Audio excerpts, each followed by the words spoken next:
Have you ever felt like no matter how hard you work, no matter what you do, you just can't seem to get ahead? You're stuck in some sort of survival mode and you're watching others just build success, wild success even, while you're just trying to stay afloat. What if the problem isn't how hard you're working, but your way of thinking about things? Welcome back to another Saige Unplugged episode. My name is Kristen, and I am a mindset and routine expert, and I have spent years helping other business leaders and business owners kind of rewire their thinking and structure their daily routines and habits for success. But here's a little insider truth here. Saige Unplugged isn't just about me trying to teach or pass something along, but I want to be real with you about my journey, and I'm reading these books for my own growth and development, but it's kind of just time for me to wrap up my week. I grab a drink, do some reading, and log it here for you. So this month, I'm reading The Power of Broke by Daymond John. You probably have seen him on Shark Tank, and he's also the founder of FUBU. And his book really is helping me with my mindset of shifting from a scarcity mindset to an abundance mindset and some routines that I need to adjust and pivot even in my own business and work life to continue to grow success. Let's talk about, we hear this phrase a lot, scarcity mindset versus abundance mindset. So a scarcity mindset is believing that there is never enough.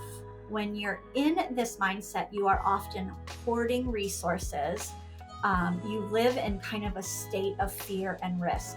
For example, you may be always stressed about how the bills are going to get paid. You may be always feeling like you're never good enough or ready to either launch a business or push yourself for that next level promotion. And so how this lands up affecting you is you land up functioning you don't take risks. You don't push yourself as much as you should if you're feeling super confident and kind of like the world is yours. In business, this comes through in maybe pricing your things too low because you don't think it would ever sell at a higher price point.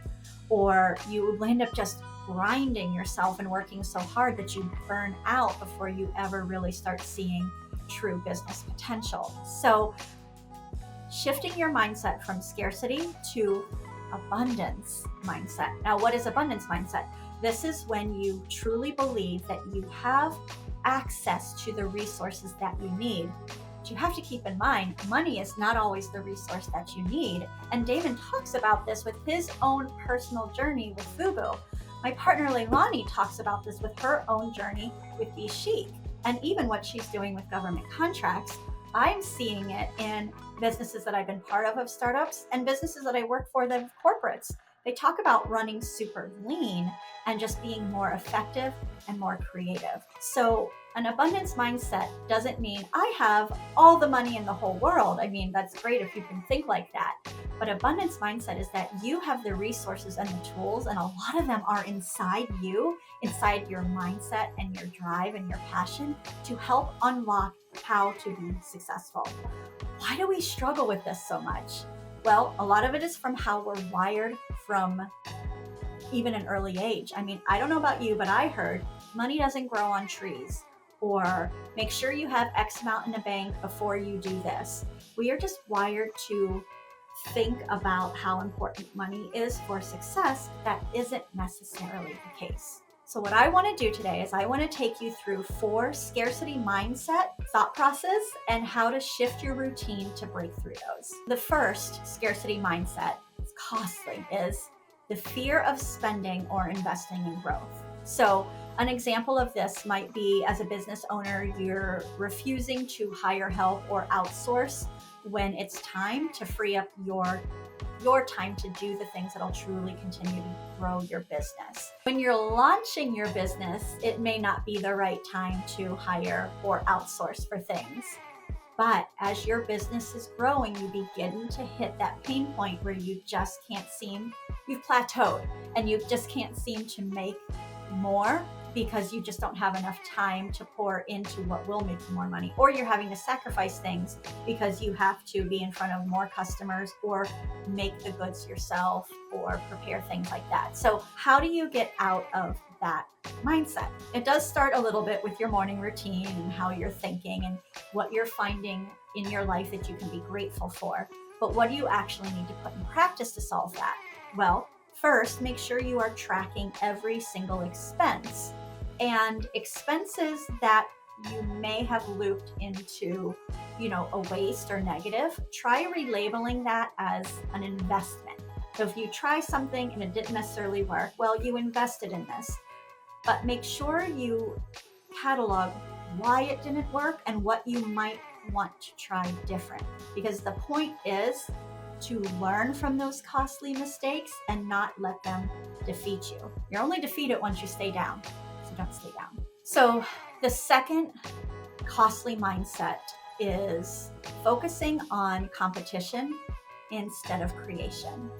Here I am so guilty. In launching Saige Consultants, Leilani and I were really looking at what other people who were coaches and consultants were doing, and probably trying a little too hard to be like them and recreate what they were doing versus just honing in on what we already knew we were experts in and doing so well. Business owners who are doing this might try to mimic something else in town or that they've seen on social media or on TV that's doing something they are aspiring towards. This is a hard shift to take, but you need to really shift from copying to understanding what is inspiration, but then also understanding that you are enough, you are amazing, and that you have a lot to offer your business community and those future customers. The third costly mindset mistake is waiting for the perfect time.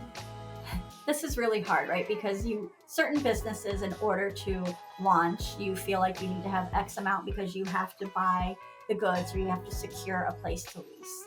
Individuals who are stuck in this, waiting for that perfect time, may never choose to increase prices, right? We talked about plateauing earlier, or maybe not hiring again because you're just not sure where that money will come from. Well, you can shift your mindset with this by thinking differently about where that money will come from.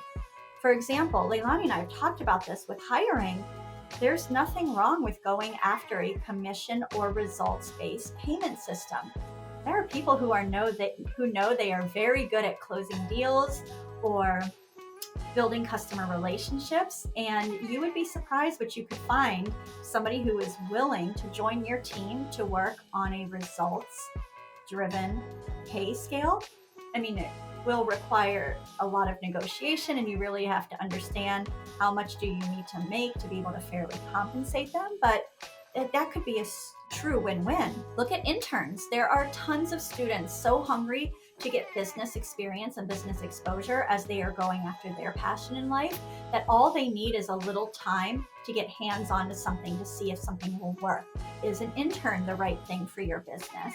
So there's lots of different ways that you can bring talent into your business or do things that don't necessarily have to cost money on the front end, but could come when you see what it's generating for you. I would say the fourth really dangerous mistake is just feeling like it won't work. And that is probably the most dangerous of a scarcity mindset. What if I fail? Well, here's news for you. You're going to fail at several things along the journey, and you may even fail at what you consider your initial vision. I know I personally have been going through that evolution with Saige. What I originally envisioned, how my company would look, is kind of how I want it to launch it, and that's not the direction I'm being inspired as I interact with more and more other successful business owners and business owners who are leveraging my expertise. Having to shift and pivot and not give up. So how do you change your routine to solve this? Journaling is truly a really groundbreaking way, because we talk a lot about reading books to get better and understand yourself. in your mindset and routine, but there's nothing better than going back and studying yourself. I've gone back to look at journals just from even a year ago, and things that I was writing about for my goals or things I was frustrated about, just anything I was choosing to write about that day, definitely opened my eyes to how much I've grown and how much I've learned. And I would highly recommend it for you. Now, I made a mistake of just writing anything that went to my mind and kind of word vomiting versus kind of a structured formulating. So I begin to retrain my mind how to see the good in what I already have, to see the result, to be grateful for the resources that are already at my fingertips and within me. So specific journaling prompts can be very helpful. And P.S., little sneak peek, Saige Consultants is working on a journal to help you continue to grow your mindset and improve your routine. So stay tuned for more to come on that. Really wrapping this up today. Scarcity is going to keep you stuck, but shifting your mindset will unlock truly how much potential you have in front of you and within you. And then pivoting those routines so that you can teach your mind to think different and see things different, but also to actually get the wheels turning on your business. That's exactly what I'm here for. It's a journey that I'm going through, and I want to help you along on it, your journey. So thank you for joining this episode. And please, the like and subscribe is really great. When you click the little bell, you'll know when we post a new episode every week. But what will really help is you share this. Who needed to hear this today?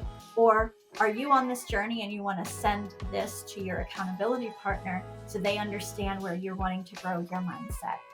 But thank you for being part of this with me, and I will see you next week. Cheers.